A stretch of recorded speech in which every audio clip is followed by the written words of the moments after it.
Hey, welcome back to the X Podcast. Sitting here with the skinny girls. I'll take it. You know You'll what? take it. I'll own it. You would explain what I just said? I don't know what you're talking about. I've been losing weight. We'll just jump right to it. Yay. Yeah. Looking good. Thank you. Been on a journey. It's been a long time. Maybe we'll talk about this some other time. But it's been kind of a fun journey to go on. It's not my first, but this one feels a little bit more intentional than the last one. So lost, I think, as of this recording, almost 50 pounds. Wow. 50? Yeah. That's awesome. I thought like a few days it was like 43. I am actually speeding through this last 10. So wow. I was real slow on the previous 10, but As the three of us are up there talking, I was like, he is skinny. I don't know if I'm skinny. That's awesome. Thank you. 50 pounds. Yep. It's amazing.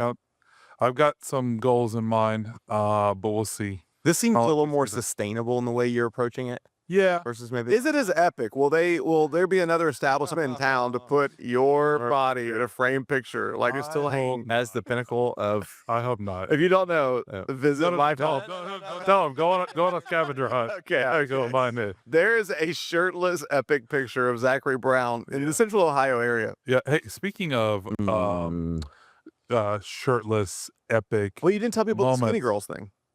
what about it? Why I said skinny girls? It's a group text, I think. They all have created or club or There's a group chat. Tucker and Maria and I, we're all the skinny girls. But really, it's just a place where we try to keep each other accountable and get going. And I think there's some of it maybe has spread to the rest of the staff. There's now like a whole pack your lunch club, and everyone's packing lunches and bringing it in. There's a walk club. Everyone's walking around after we eat lunch and trying to lose weight. People got backpacks on. They're backpacking and carrying stuff. And so I love it. That's cool. Yeah. It's crazy. it's been fun. Yeah. What about you? Walk to crumble. It sounds Like the perfect balance. I wasn't gonna point out that irony, you know. Oh, no. I exercise self-restraint. No. We pointed it out on the way there. No, we were gonna walk there so that we So could you can enjoy it. enjoy the Yeah. crumble. Just like how Planet Fitness has Pizza Friday. They don't. Yeah. They stopped doing all that. Stop doing it. All that Wow. like a couple years ago. By the We way, used to do bagels on certain days and then like pizza on. some That's days. actually speaking of pizza, okay, I love Ohio, so I'm gonna get hate for this. Mhm. I sat down with Peter DuPont last night Mhm. and at Ale House in Lancaster. Yep. And he goes, you know something interesting? Because he, is from Belgium and he's like been to 48 states. He goes, the thing that Ohio is the most passionate about, but I feel like I haven't found anything good in is pizza. And I was like, I said the same thing on a hot taste. He goes, really? And I can't do his accent. I was going to try to do his accent. Yeah, He said, yeah. But let me tell you something. I found some really good pizza recently. Mhm. Sexton's. I've had, Yeah. and then last night at Ale House in Lancaster, I had a braised beef short rib pizza that was actually so good. Ate the Really? entire thing. It was so good. Really? Yeah. You know, that's kind of hit That's not lately. skinny minis diet. This is not good for it. That's hit lately. Mhm. There's a particular pizza. If you go to Little Italy, they Italy's have good. it's something hot honey pepperoni something or other pizza. That thing is fantastic. It's up there. Hot take. Okay. Hot I'm honey. serious. It's good. Hot honey stuff is bad. I don't like. Oh, we did. If you had this pizza, They're hot takes. Really, bad takes. yeah. Yeah. Okay. That's Speaking of hot takes, we do have something we want to get to that's important, but I have to ask the question that the internet is burning to answer. Okay. Uh, Men 100 men or a gorilla. versus one gorilla. What do you think? Depends on the men. Random. Yeah. Are we talking? Random sample. Are we talking 100 of the 300? No, 300 might. I'm gonna go with the 100. 100 That's men. the case. Yeah. 100 men. Random sampling across you just think- average male population in America. And they all have to like Oh, no. they can all Oh, attack the gorilla Yep. at once. Yep. There's no like 100 men. 100 men. I think the 100 men could do it, but I think there'd be a lot of casualties. You know what I mean? Like There wouldn't be- there might only be 20 that ended up I don't think pinning it'd be down that- the gorilla because I don't think it'd be that low, but I think there would be I think the 100 men would maybe, take. maybe 30 would die in the process. I mean, 30? I don't even know how How do you get close to a gorilla? Like, Well, like you would all have- jump on. you would this have thing, to, like like, run at it, simultaneously tackle. have some people who are willing to What? Get their It's like head you- bit off. yeah, Like they'll bite yeah. you. They'll If you're wondering why we're asking superhuman And- strength, and rip then- you to shreds. and then you have to simultaneously have people coming and get. But once you have it pinned, just the sheer weight, I think, of the 100 men, Yeah. or that, or just even like, okay, if you're somehow able to get it like stretched out, like off the ground and like Mhm. hold, like some on each limb, you're taking away. It's stronger than a man, obviously, but you're taking away some of its leverage. Who usually wins in the boats? Most of the time, I think it's men. Okay. If you give now, that's like if you just drop it in like a 100 by 100 box of like with just walls, and it's just man versus Either be animal. massive carnage or the men win. Those are your two Or, options. or the minute if you introduce any sort of tools or whatever to the process, Oh, yeah. then the men Yeah. are Well, gonna win. evolution. Yeah, Yeah. if you're wondering why we're talking about this, and that makes two of us, this What is three one of of us? those random TikTok-driven Yes. questions on the Yeah. internet. Of course, I don't know when this will come out, so maybe old news by the time we're discussing this. Yeah. But 100 men. But I want to say we have begun somewhat of a new installment chapter. I don't know. We'll see how it goes in the podcast.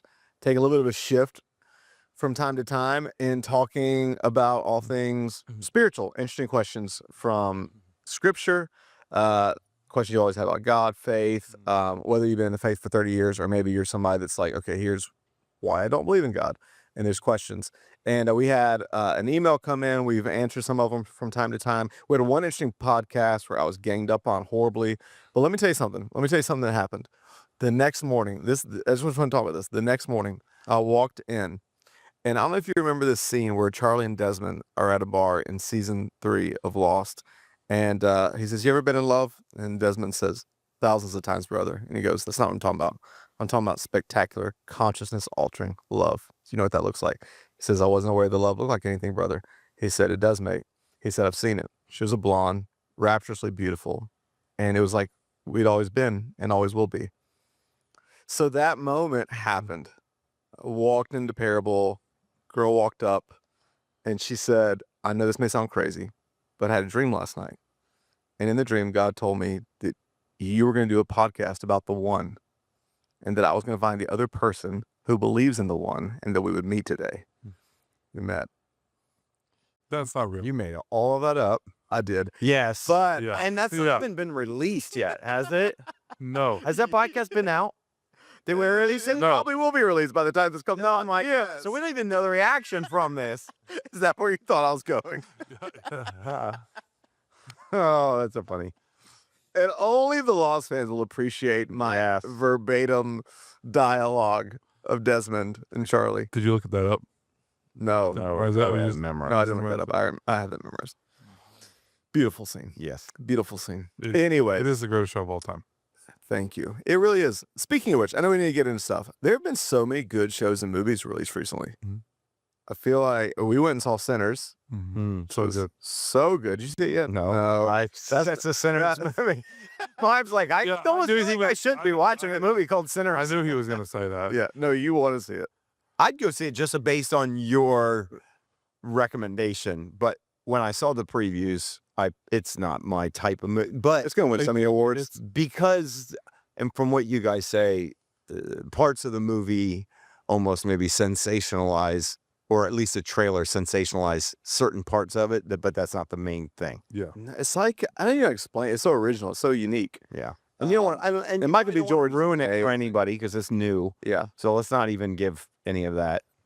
Drop was amazing. Did you see it? No, we missed See it. Drop? I think You did see The Accountant too, Yeah. which was Accountant too. awesome. I feel like I've seen, I don't watch a ton of TV, but I feel like I've binged multiple series recently. Wow. And then I started on one that I feel like you will know of from the gaming world, The Last of Us. Yep. I've started it. It is intense. I haven't actually watched it, but Oh my god, it's so intense. One of Hunter, your Brother-in-law. your son-in-law's like favorite show. One of his. really? Oh yeah. Anyways, okay.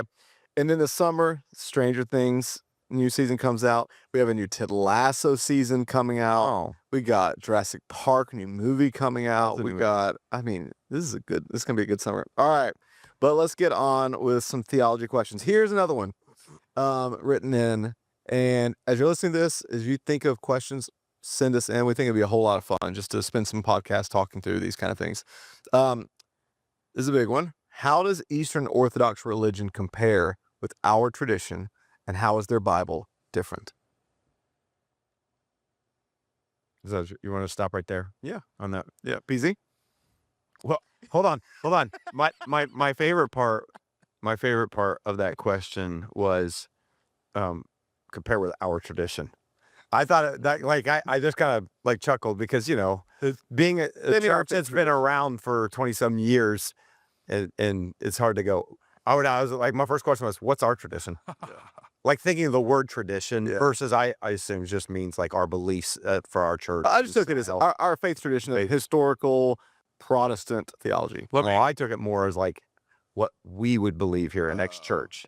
And that's what I thought. It was kind of was like, wait, so what's our tradition called here at X church?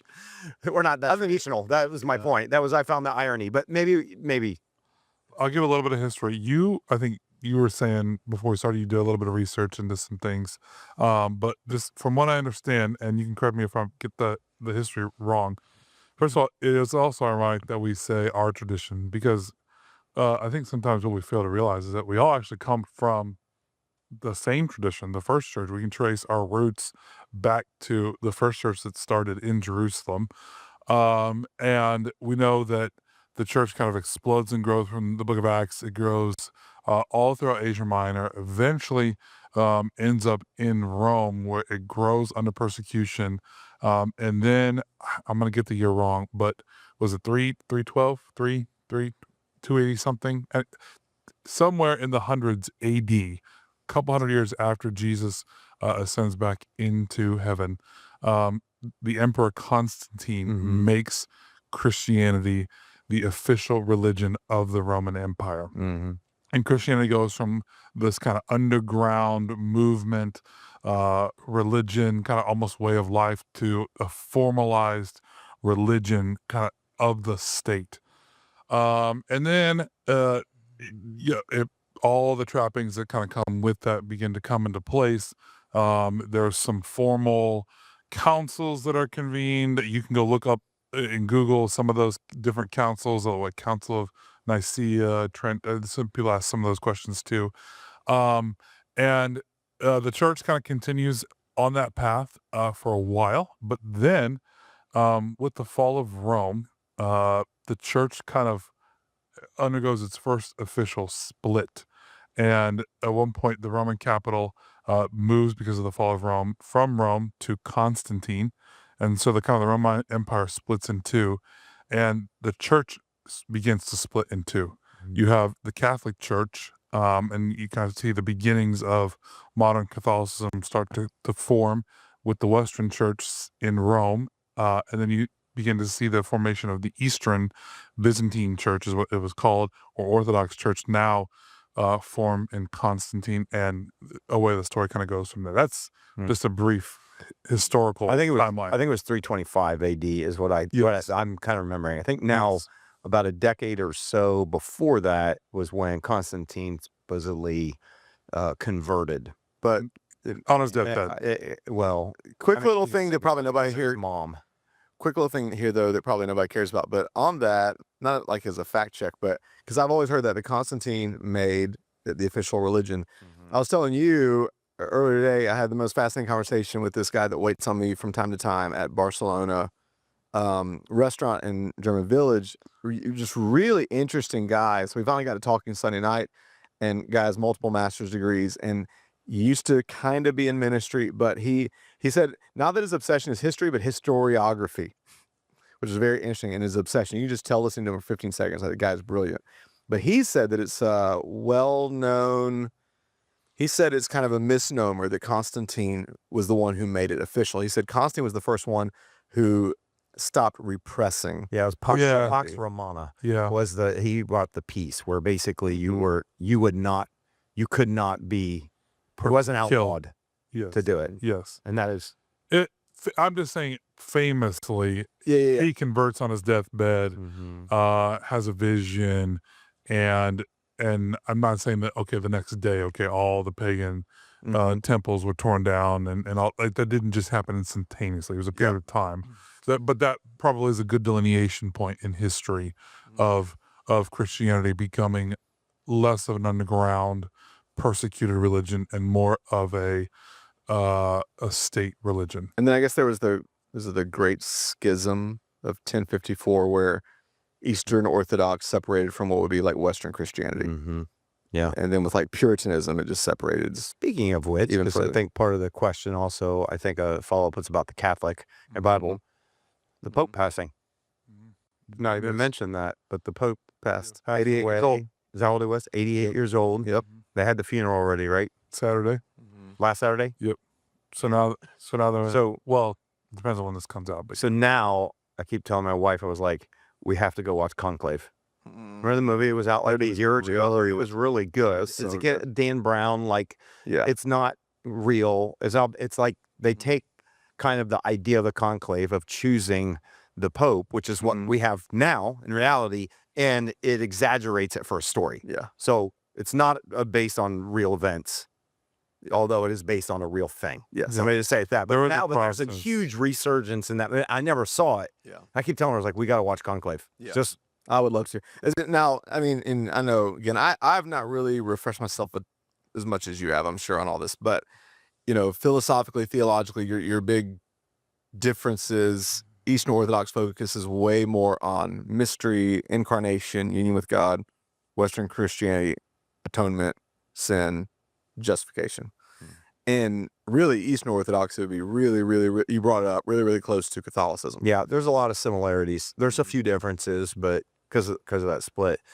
Yeah, a couple of them, like some of the major differences, because I think that was the question I asked, like how does it differ? Yeah, just wanna- And so I remember a few of them kind of like that, but you know, just kind of thing of categories, but I did have to go back and kind of, so some of it is like hierarchical, like when you look at the way that it's set up, it's led by a bishop and or a pope or down. Like there's a, I guess one of the things you see with the Catholic Church, right? And you see with Eastern Orthodox is that these are formal institutions or religions that have a hierarchy that go all the way back to one person. Like, so even if you're a part of a group here in America, whether it's a Catholic church or whatever, it is ultimately going to be traced all the way back to the Vatican. And so there's a hierarchy that exists, I would say, in the church, the Orthodox, of authority that is within its own right. There's some that exist in Protestantism, but it's less of, and so again, some of the big differences, a priest versus a pastor. Yep.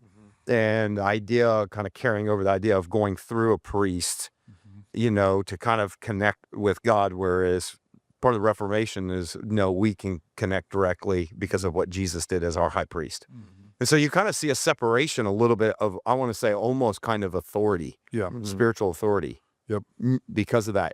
I think one of the big delineations between, I'll say, there's several major ones, but when it comes to authority is that Protestant movements usually abide by what's in Latin called sola scriptura, which is this idea that scripture is the supreme authority, and whatever scripture kind of says is what the Protestant church goes by. Like, that's the authority, not the church. And it's not that way. It's held, from my understanding, in pretty equal regard. Yeah. But there's both the scriptures and there is the Pope or the bishop or whatever. And so one can supersede the other. Yep. And so that's why when a Pope or someone high up, a bishop, Eastern Orthodox, comes out and says, this is what we hold, this is our belief, this is our value. And we've seen that with abortion, with Catholics, with all this stuff that, you know, some areas you go, well, how do I interpret this in scripture? Well, it doesn't matter. The Catholic Church and the leader of the Catholic Church came out and said, this is a sin. We don't do this. Yeah. Boom. that goes down. So there's not much room to wrestle in some of the matters when it comes to scripture if the Catholic Church or if an Eastern Orthodox Church has actually said this is what it is. It seems like there's more room to wrestle in Eastern Orthodox than Catholicism, though. And it's like they can, like you said, they can make a statement from the top, but then some of this is anecdotal because it was interesting how this plays out. As I've mentioned this before, maybe even on here. One of my best friends, Ashley, when I was part of a church plant in Lexington, and she's a brilliant person, and she joined our church plant year one. We're out there, amazing person, very intelligent, knows scripture inside and out. But she was part of a few church plants that went sideways. And I remember when I went back to visit her and her husband one time when I was living in Atlanta, I walked in, and this kind of shows a little bit of the differences too. There's icons all over the house. I'm like, y'all like, we got idols like all over the kitchen. And I'm like, Ashley, what's going on? Why is there these little, statues? And she's like, if you got to know her, she's like, oh, Russell, that's an icon of Saint whatever. And she starts explaining to me they've converted to Eastern Orthodox. Just as a side note, I think, I had a really interesting conversation with somebody, Coffee on High, this past week that was Reformed. And we had just an honest conversation about how the truth is we all like to think our theology is objective, and it's not. Really, all of our theology is biographical, and we try to be objective. We want to bring that into it. And I've just noticed, just as a side note, a lot of people that seem either burnt by kind of non-denominational churches or crazy theology or whatever it may be, and they're an analytical type, end up going to Reformed churches or Eastern Orthodox. This is just a broad brush, but I was thinking about this just as you're talking. I think people that want a more cerebral approach but want transcendence with it, go to Eastern Orthodox. Because there is something, I even have a family member who's an atheist who has stepped into Catholic and Eastern Orthodox churches, and he's like, I love even though I don't think I believe this, I love the transcendent feeling that I'm stepping into ancient history. And there's hundreds of years and millennia of years represented to this. I also think there's an intellectual comfort because when I started asking them, well, why do you believe some of this? And they said, there's all these churches that say, this is the right way, this is the right way, this is the right way. This is them talking. They said, for us, it felt good to be like, you know what? Like, I don't have to figure all this out. I can step into a tradition that's been, in their minds, passed down from Paul, millennia to millennia to millennia.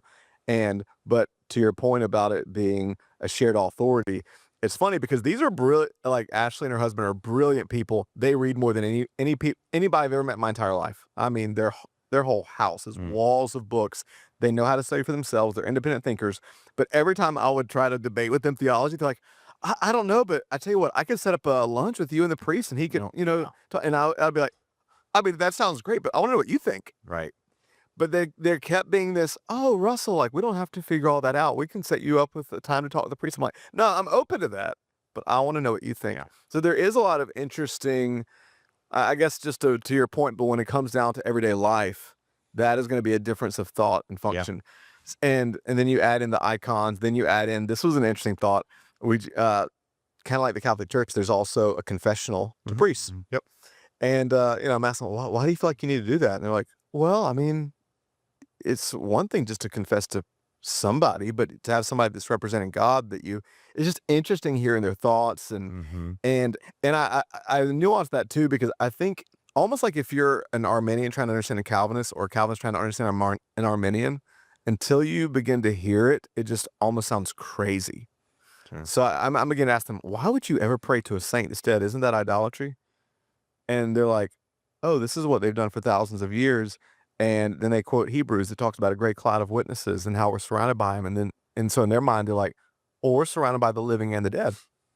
And we can talk to them. And I can ask in the same way I can ask Pastor Zach to pray for me. Why can't I also ask Peter to pray for me? It's just interesting. Not saying right or wrong, but yeah. I think one of the biggest things that I would say to that is Peter is not omniscient, omnipresent.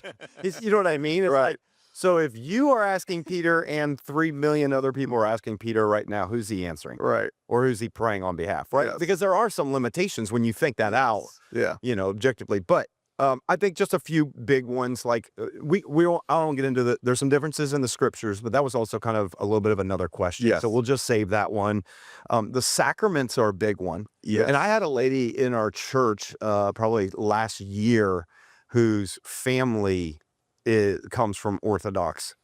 And she was like, I told them I was going to this church. And so this was a big change for her. Zero Orthodox, I think it was. And so they're grown as like, yeah, but what? And so there's 7 sacraments, whereas in the Protestant movement, there's 2. And so that's kind of like a big separator, you know, in like kind of what they hold. And that kind of turns into a lot of the, I want to say like kind of rituals, but some of the things you do. Because the 2 sacraments that we have, taking the Lord's Supper and baptism, are rituals. Yes. And so it kind of They're very liturgical. Yeah. And so salvation is actually seen differently in many ways. It's kind of seen more in the Orthodox as a lifelong process, whereas in the Protestant movement, it's considered more of a crisis moment by grace, moment of sin, atonement, justification. Yeah. And even within the Protestant movement, there's a lot of varying in that. I mean, there's sanctification as a process, there's sanctification as a crisis moment. There's all these different things, you know. Yes. And so that's just one. The Eucharist is a really big one. It's a really fascinating. I said to you guys, I don't know if you guys ever watched that. It was one of those debating videos, and it had a guy who was Orthodox debating with what's his name, Nettle. Oh yeah, I have to watch Nettle. that. And Cliff, they're good at, I mean, I don't want to do what Cliff and his son have done, which is go to college universities and just debate people in these kind of Mars Hill-esque type environments, but also sometimes rubs me a little bit the wrong way. It just kind of seems almost cocky and cuts people off 24/7, just that. And so there's this honest guy from Orthodox challenging him about the Eucharist and all these things. And I'll tell you what, this guy wasn't somebody like, I don't know, ask the priest. I mean, he had scriptures, he had this memorized. Well, what about this? What about this? And so I really did respect.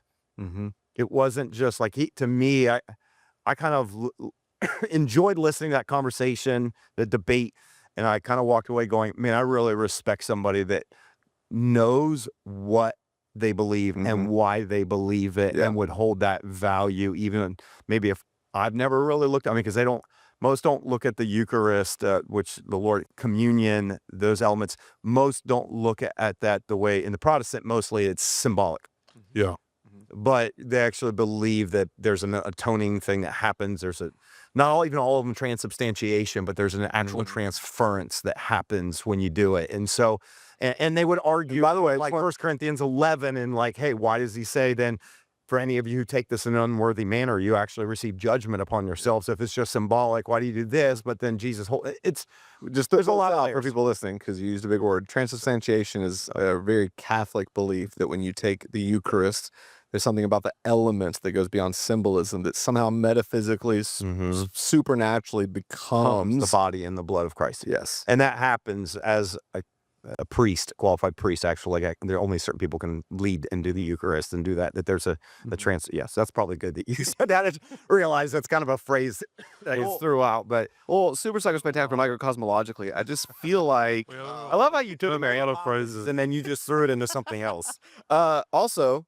Eastern Orthodox holds Mary in the same sacredness as the Catholics. Yeah, and so there's a veneration of Mary that is held. And again, I got to throw a big word in there. Sorry, special. I will say that all of these practices are not.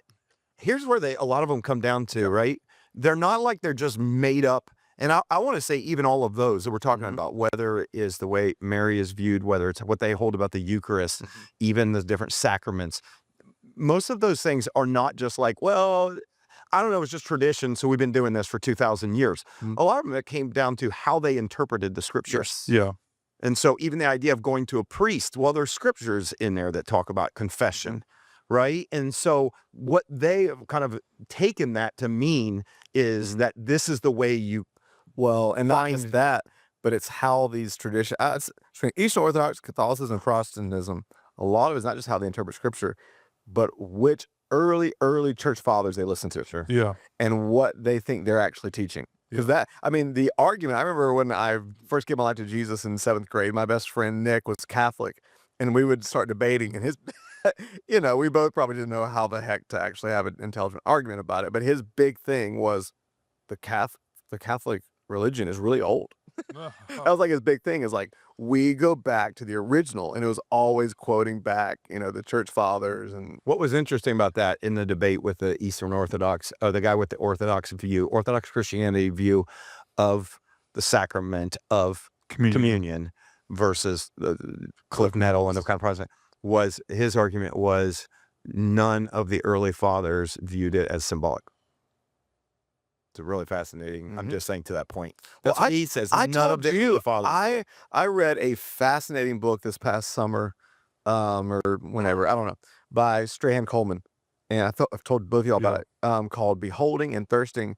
And I love it because he's a healthy, normal, balanced Pentecostal who went through a deep sickness and discovered liturgical and ancient and even Orthodox roots as well. And I love it because he makes the case that we lose this depth and texture of all that we can experience in Jesus when we don't learn from each other. Yeah. When we don't learn, and he said, I want to be a part of like a church, or he said, at least in my life, like I want to like learn solitude and silence, and I want to be a part of crazy prayer meetings where people are crying out to God and prophesying and speaking in tongues. And he said, and I want to be a part of like moments where, and he had a whole chapter on the Eucharist that honestly completely shifted my paradigm. And I'm like, okay, I don't know. I don't believe in transubstantiation, but maybe there's more to this. Yeah. And I think that brings up a good point, and where I wanted to shift. I do think it's easy in our own bubbles to just look at different, whether it's Eastern Orthodox or Catholicism or our own vein of Protestant religion, and there's a lot of different veins of it. To look at with scorn, maybe that's too hard of a word, or arrogance. Yeah, that's a better word. At these traditions, and just say that there's nothing there, because I do think that when you actually take the time to engage, you'll find a lot of really smart people who are really well reasoned and well thought out, who have good reason for why they believe these things. Now, I'm not saying that all of these things are true. There is obviously a truth through all of this, but I think it's pretty easy to dismiss something because it's different, and not realize that there's not something to learn or gain or an understanding or something to discover through some of these different traditions and what they have to say. Yeah. There's streams out there that have, I think, whole oceans of theology and depth that we just never tap into. Yeah. When I visited my church planting friends in Long Beach, their theology is way different than mine. I mean, even Pastor Trey, we're talking in LA, like some of the authors, I think him and Jess discoveries, like there's whole oceans out there. There's whole streams to discover if we're open that will texture us. Why are we afraid to? Is it tribalism? Is it it's easy to stay in our own safe reality that we construct? Like what is it about our experience as Christ followers that maybe keep us from exploring beyond that? I think it's a lot of reasons for that. I'm curious your thoughts. The first couple of things come to my mind. I think most of us prefer comfort. And so we read people that we're comfortable and familiar with. Sometimes we just don't know. Like, I mean, I'll meet a lot of people that's just like, arrogance. I love Jesus and I know the Bible. And you guys mentioned Stephen Furtick once. So some people like don't know what's out there because they're only stuck in their bubble. No, there's arrogance. I mean, again, I think there are some circles that are more arrogant than others. And in that arrogance marries with the fear of, if I go outside of this bubble, I could be wrong. I could dip into a heretical section of Christianity. Yeah. And I told somebody the other day, I said, I'm weird. I may be the only person I know that reads all the way from John Bevere to John Piper. And because I think a balanced diet is really important.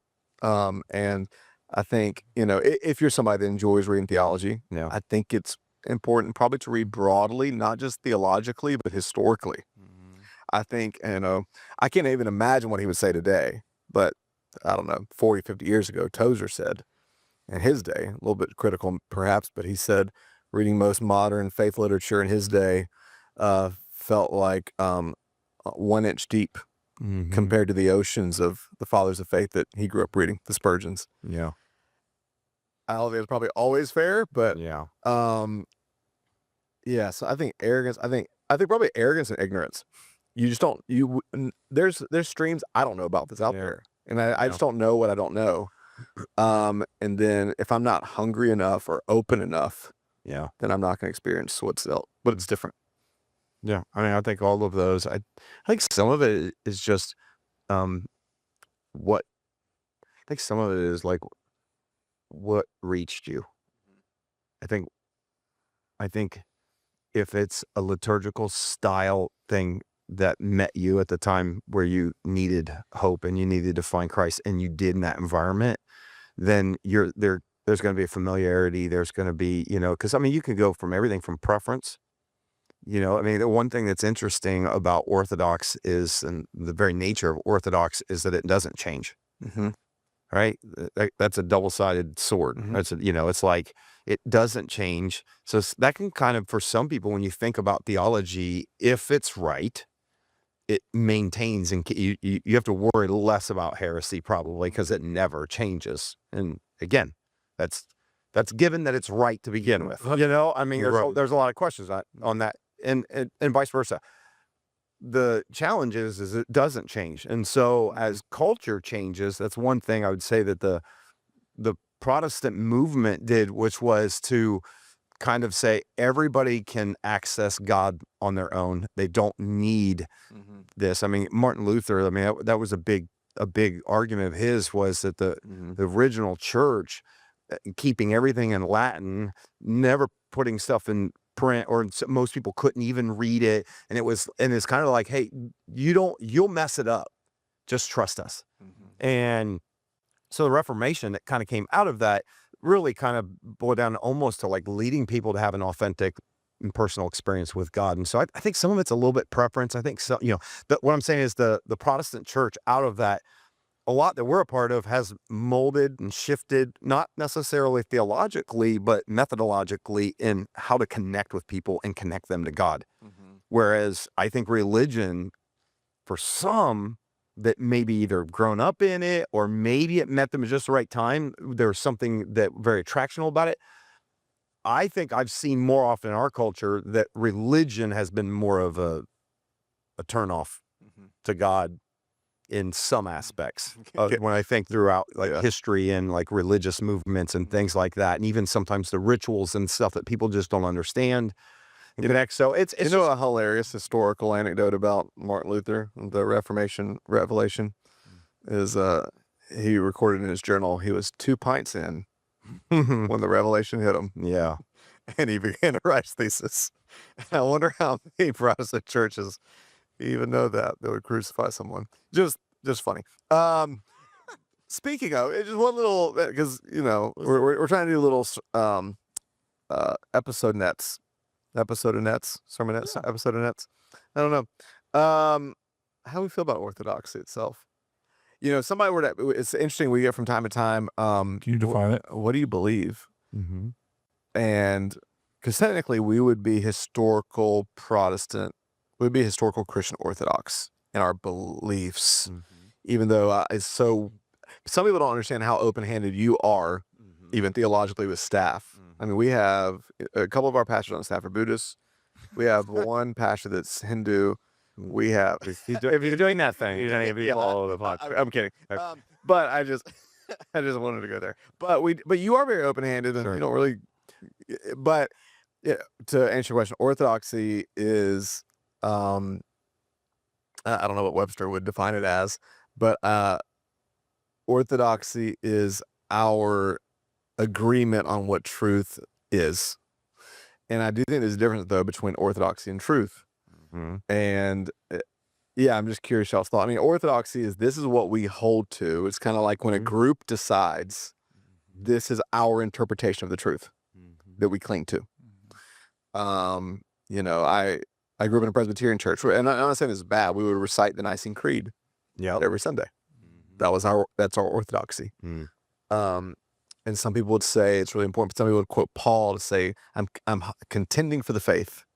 You need to contend for the faith that was passed down to you, the traditions of the fathers. And there's other people that would say, well, that's what killed Galileo is the orthodoxy. Everybody knows that the sun revolves around the earth.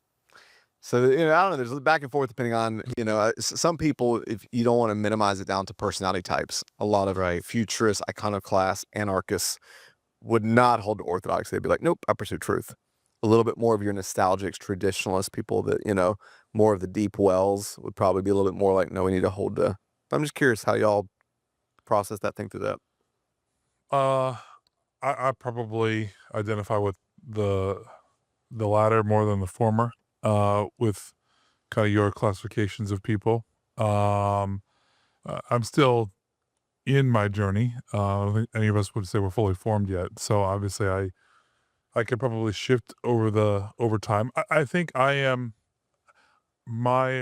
always going to go to orthodoxy because I believe it's a foundation for the way that you view the world and the way that you perceive life around you. Now, that doesn't mean that I want to be so closed off to ways of thinking or new truths or new realities, because as you stated, Pastor Tim, orthodoxy assumes that you have the right belief to begin with. So I wanna have my this seems paradoxical, but I want to have what I hold in orthodoxy with an open hand and allow that to be challenged. But for whatever I feel like, for wherever I am in my journey, I've settled on this is what I believe truth is. I want to be rooted in that. That might be a non-answer way of answering it, but I probably would lean more towards orthodoxy in the way I think about the world and process the world. Yep.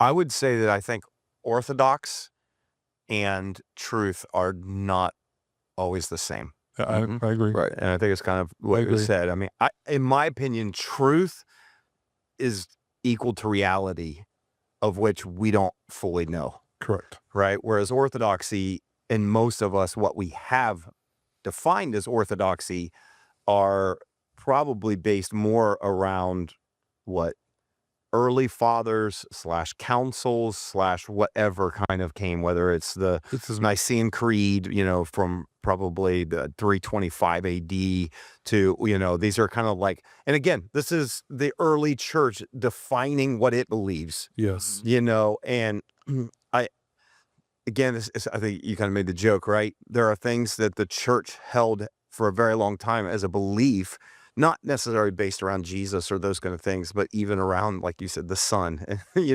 as the earth being the center of the universe, and just some of those things. And then you kind of look back and you go, oh, we were really wrong. Right. And so that's where I go. The truth and orthodoxy are not always the same. Orthodoxy, though, for what we hold is we take our statement of faith or whatever, and we say, hey, these are what we hold. Actually, our statement of faith would be what we hold as orthodoxy. Yes. It's what we believe about God. It's what we believe about sin. It's what we believe about eternity. It's what we believe, like those kind of statements and what we believe. But I also know within that, gosh, there's so much nuance that we're like trying to understand it. It's like, I can believe that I will live forever. But how that happens, when that happens, what that looks like, is it here someplace else? All this, man, we can debate that forever. And so orthodoxy is just, to me, it's maybe it's a grounding thing. Like if you come back and go, if you'd say, what do you really believe? What are your true beliefs? Yeah. That's what I'm going to put in the category of orthodoxy. I think we're all going to be surprised. Correct. Early church fathers, all the way down to us sitting around this table in 2025. I think we're all going to be really surprised at what portions of our orthodoxy we got right and what parts we got wrong. Yep. And I think we're going to get parts wrong. Yes. A lot of parts wrong. Yeah. So that's where I'm like, that's where it's like, you have this value probably way more than I do, probably just a little bit of your, you, Russ, I'm saying, I guess for those listening, like you have always hold this high regard for early church fathers. And I appreciate that. And I really like Irenaeus and some of the early church fathers. It's just fascinating to me to see some of those kind of brilliant thinkers that almost could give us a window into what people believed at the time, whether it's like, here's the amount of books that they recommend, they believed were sacred of the New Testament by 180 AD, all these things, right? And so I appreciate them. I think I've seen enough of I think it's orthodoxy, and I want to say even some of the environments, like whether we're talking about Eastern Orthodox, I feel like if you're this sounds really bad, if you're a bit of a free thinker, it feels stifling. And that sounds bad because they're brilliant people, and and I'm saying that, but it just feels stifling. But I know that also sounds scary to people because that's where heresy comes in. Oh, well, I think this and moves away from orthodoxy. But I want to just say there is a really blurry line where orthodoxy and heresy cross over. I think some stuff is really simple, I should say, but some stuff that we call heresy is actually just us trying in nuance to flesh out orthodoxy and whether or not this is what we understand as an interpretation. Yeah, it's really tough. On a personal level, I think I've said this before, but I've been thinking about it a lot lately. I feel like, I'm sure most people feel like, I'm sure it's not unique to me, but I really feel like in so many areas of my life, I am a walking contradiction in the tensions that I hold. I went on and I've been trying to take is it Myers-Briggs? No, the Strengths Finders, where it actually has the introvert extrovert test. I'm pretty sure I'm like right in the middle of an amnivert. So I feel caught between extrovert introvert side of me. I feel caught between the Enneagram 3-4 side of me. And this is another area where I feel the tension, where I'm probably somewhere between y'all. There is that side of me that resonates with let's blow there's a very it's probably the 3 side of me. It resonates the very futuristic, let's blow everything up. I am attracted to the iconoclast. I'm attracted to the contrarian. I'm attracted to the people that think outside the box. I'm gravitate towards them. So I have that future side of me, and yet I also have the nostalgic side of me that maybe not as much early church fathers. I can go there, but more heroes of the faith along the way, the deep wells, really the wells of revival. That's where I'm a little bit more like John Tyson. I'm like, for me, it's not even as much what are all the different theological orthodoxies as much as it is the people who have changed the world through revival, the heroes of the faith that God's anointed, the people of the faith that God has used the most, the people who have been those wells. Like, I want to continue to drink from that. I want to continue to make sure, because, wisdom's not born in a day. And so I want to continue to go back through. It's that part of me that's like, and I disagree with him about so much, but I love what Paul Washer said. He said, humility is if I read a passage and I think I know what it means, and then I walk down and God gives us the cloud of witnesses for a reason, right? And I walk down and I fellowship with all the fathers of the faith throughout the millennia, and they all disagree with me. Humility and wisdom might say I'm wrong. Not always. Or they're all wrong. Not always. So I feel torn. I feel like it's one of those many places in my life where I resonate so much with both sides. I think roots matter. I think foundation matters. And yet I've used this analogy before. I want to be like a palm tree that has roots, but is very flexible and adaptable. I want to be like a ship that has a deep anchor, but a limitless horizon to grow and evolve and change. And both of those feel competing, but both of those are like equal values to me. Yeah. It's an interesting tension. And again, I think you probably lean more into that probably than I do, but it is interesting because you can think back some of the most brilliant minds we've ever known throughout human history have also been massively wrong. And some of it just has to do with when they lived, what they had for information. You know what I mean? You can go back to Aristotle and Socrates. You can go to even some of the fathers of modern psychology. And there's, fathers of, physics. You know what I mean? Things that we learn, it's like Isaac Newton, like brilliant, right? until you find out, no, he's actually wrong on this. And it was like, well, we held that for a couple hundred years. And so Yeah. I do feel very torn, and you have a very big appreciation for, like you said, fathers of the people in revivals. And yet there's also weird tension when you find out what many of them were like. Well, God only uses imperfect people. I know. I know. I quote Tozer, and we were at a dinner where someone quoted this, but it's become more and more prominently known over the last few years what Tozer's wife said after he passed and after she remarried. Did she say something about this? Love. Well, she said, Aiden, Aiden Wilson Tozer, Aiden really loved Jesus. My new husband really loves me. And you find out, I mean, you have John, I think it's John Wesley didn't even attend his wife's funeral. There's George Whitefield was an That's why I say a lot of the figures central to a lot of revivals are not the kind of people you want to model your life after. That doesn't take away from that. And it also reminds me that God will bring revival and do whatever he wants through whomever he wants. I think maybe it's not about that person as well, but it's a weird dynamic. Well, that's where I would like to just to differentiate and not push back, but just I think for me, when I think about orthodoxy, I think it is the grounding from which you, at least for me, build my like. I appreciate church fathers, but I don't read a ton of church fathers.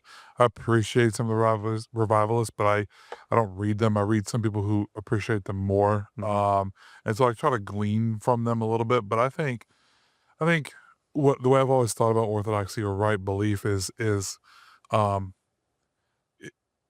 it's the thing that you can come back to as you're swimming out in the water, because it's so easy to I think get lost in the sea of trying to create the future and trying to create like those things and we need pioneers, like we need trailblazers, don't get me wrong, because that's how you move forward. But I think for most people, having like a navigation point to come home to, I just think there's a freedom that comes from that. Yes. I agree. And a way to live life and live life well. I agree. That I think really matters. It's good. Well, good conversation. I think we've reached, so we got through one more question. We are averaging a question an episode. I think we're done. All right. This has been a great conversation, though. Good stuff. It'll be interesting, obviously, as these come out. What's the feedback? Yeah. Or we so down far into these go, I get lost, or maybe you like it. We want to know. We genuinely want to know. Yeah, if there's ever been a season where we're not just saying send us an email, but for real, send us an email. Is it hopeful? Let us, This is I do not care one thing about orthodoxy or that ever says. I do think some people do, because I've had people at church come up to me, and a lot of it is their relationships, their family, and they're going, "Oh, are you in a cult now? Because why would you not practice all 7 of these? Why are you? You know what I mean? What's wrong with it? Yeah. So some people it probably does. Yeah. And usually that's from Catholicism. It's funny because people from different Protestant environments never really say, "Well, I'm still a Baptist." But if you were raised a Catholic, it's part of your identity. Yeah. Like I'm still Catholic, but I go here. I hear that all the time. I go on a spicy tangent about the way that people in Catholicism catechize people in their church, and there's, I think, something missing from the Protestant tradition through that process. But that'd be another conversation. All right, maybe next time. You have to submit a question. Yeah, please submit a question. It's podcast at the X Church. okay. There you go. All right, until next time, have a great weekend, and we will see you next week. Hey guys, it's Russ. Thanks so much for listening. We really believe if we can get around tables instead of behind screens, if we can talk to each other instead of at each other, we can make the world better. To help us do that, here are a few things you can do to help. First, if you haven't yet, leave a review on Apple or Spotify and hit subscribe on YouTube. This helps more than you know. Also, if you have been impacted by the community out of which this podcast comes, that's X Church. Maybe you're local or you've been touched by the messages and impact across the country, even the world. I want to encourage you to support this work. A powerful life principle is to invest in the people and places that invest in you. And so I want to invite you to do that right now by going to thex.church/give. You can give a one-time small gift, a sacrificial gift, or even become a recurring partner. Together, let's keep elevating the conversation, thinking higher, loving deeper, and making the world better. Cheers.